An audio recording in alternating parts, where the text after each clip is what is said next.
welcome or welcome back to A Life in Delusion. My name is Q. Here on this channel, we're talking about leveling up, self-development, curating your best life. Thank you for tuning in. If you're interested in that kind of content, definitely go ahead and subscribe. I'm dropping videos twice a week, 2 times. So go ahead and subscribe if you're interested in getting that kind of content so you know when it pops up, when it's coming out, when it's going to premiere. So today's video is going to be part 2, the books I think you should read in 2024. These are going to be a combination of kind of fiction, nonfiction, self-help, novels, just all of the things. I enjoy reading all kinds of content. So this is for those people that want to read a little bit of everything. Definitely be sure to check out part 1 if you want the first half of the list. Some good stuff on there as well. So definitely take a look and see if you find anything of your interest there. So this is part 2. First book, it's American Spy. American Spy by Lauren Wilson. This one, the main topics are like African continents, politics, or internal. I would say internal mainly, conflict, murder, coups, fugitives. There's like a love affair taking place. So it has just a lot of intrigue. It's about an American spy sent into an African country to kind of infiltrate the government, see what's going on, set up some things to fall into place, and getting mixed up in, something she didn't expect. So definitely a very interesting read. The next one is The Dangerous Energy by Aya De Leon. The main topics here are kind of what you would sacrifice for money, and it's based around climate activism. There is a billionaire in the book that is the successor of generational wealth and is actively damaging the climate. So I'm sure that's familiar. We have a few familiar stories happening right now. It's actively damaging the climate.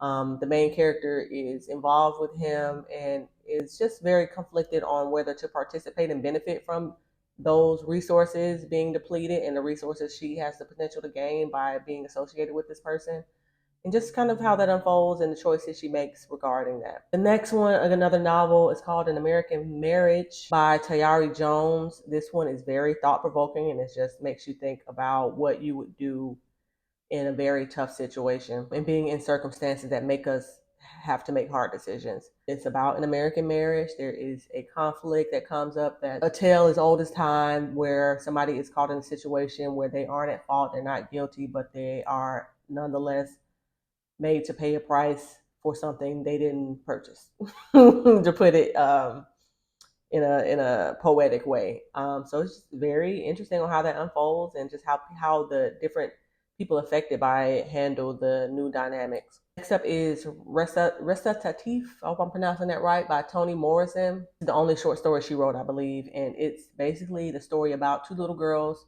One is white, one is black, but you're not explicitly told which one is which in the story. You have to kind of figure out based on the context, based on the conversations, based on the descriptions and in the narrative, figure out who is who. I couldn't figure it out, so maybe I'll give it another read to see if I can, kind of divulge what's what and who's who in the story. It's very intriguing, very thought-provoking on how both cultures can suffer the same circumstances, suffer the same environments, and it really doesn't have to make a difference what race or what ethnicity you are. All right, to now get into some more self-help, self-development kind of books. The first one is Breaking the Habit of Being Yourself by Dr. Joe Dispenza.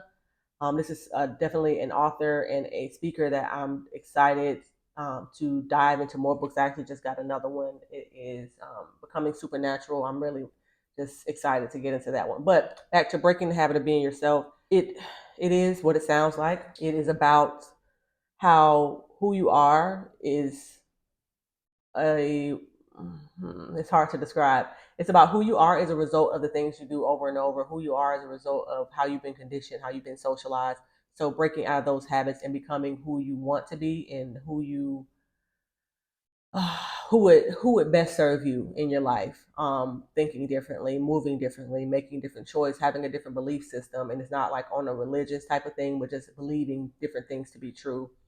It's a little bit of a lengthier read. It's much more interactive than some self-help books, and it really is life-changing. I want to cite this one as probably one of the biggest influences on me changing my way of thinking and believing in a different way as well. Finally, this is the first book I think I read on my self-healing and self-development journey. It's called The Tools by Phil Schultz. My biggest takeaways from this book was teaching me compassion and teaching me how to transmute negative feelings into positive feelings, how to really send out love energetically to people who may have hurt you, people who are hurt, but just really how to transform those negative feelings into positive ones for your benefit mainly, but for the benefit of the greater good as well. Um, Pretty quick read. Again, this is one that kind of launched me into doing better, wanting better, being better for myself. Highly recommended. So that concludes part 2 of Books You Should Read in 2024. I hope you enjoyed it. I'm going to again encourage everybody to go out to your local library, or honestly, you can do it online. It's 2024. You can do it online in most places. You don't have to physically go, but being in a library is a great place. So I recommend definitely going in person to feel the books, smell the books, just be in a place where people are doing great things all the time. Librarians are some of the best people in the world. So yeah, definitely get your library card so you can access all of these books and more without having to spend the money if you don't want to or you don't have to. Um, and I also recommend audiobooks because a lot of people don't have the time or don't take the time to sit down and physically read a book. I recommend that as the main way to consume this, these texts and things like that. But audiobooks are available, ebooks are available if you want to, read on your devices, on your phone, on your tablets, whatever. But yeah, go to your library, support that because libraries are very underfunded, and a lot of them are closing and not being able to, offer such a impactful community service. Yeah, so get out there and do that. Get out there and read some books. Thank you for joining me. I hope you enjoyed this. Like and subscribe if you want to see more content like this, and I'll see you in my next one. Bye.